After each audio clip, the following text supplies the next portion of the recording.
me mama kwaba e de ba Attention TV so. Attention TV there or say we are here to inspire you more. Ain't maba idea. Hana fati adona ba maji akonye there was someone me trending news ekoso e wa Ghana na me de bro. Mama ye over the weekend no insensem PB ekoso. Na wey na abe papa bi abetudwa anase wakotena mfrememu aka nsama enwo se onka. Na Ghana for kasa etias was say ye na ye nchi.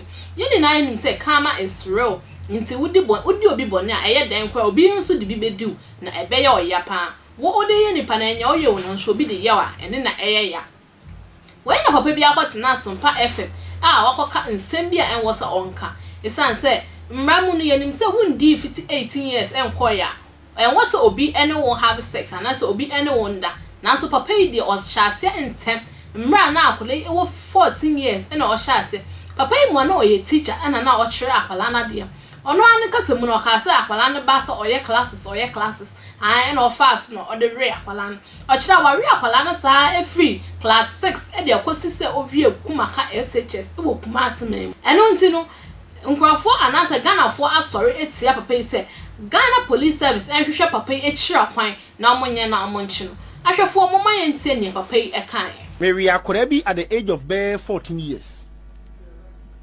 Papa no so na akora so na madre stand him no. Papa no was scared of my hinkro pa. No, na me share my experience. What? Na Mary na our body na nobody to say Mary na from class 6 to be o wie kumaka. Hey, o kwame. Boni nyo. Na me bani do sa level no. Ana me hunu say teacher ni bia hyase no ye na afri how are you? Na I'm fine. Afa me to wa me na my wife dim koma na me shadwa. Na say teacher ni we fa so ya on afri ni how are you? I'm fine na dey. Me tell you I thought well kwamna na me say yes. Hello come ma me ebo a. Na me say ma me ebo asade ba na say also only that no 14 15. Was come na for so nya no. Or the classes and be enti ne pa na ma bi kura grand virgin. The video. I feel to wa say when him say me atua oka. Na me say ampa the love natural karma. Come e hye me sa ti kwa me. O de yire ho anaji Kwabra yengo. Na mo no kodi na nya. Yo ahwefo we de mansom a motene papa yi kan no. Je se ono aye no na eye ne de. Na so no refi so obi nso e de be ye no.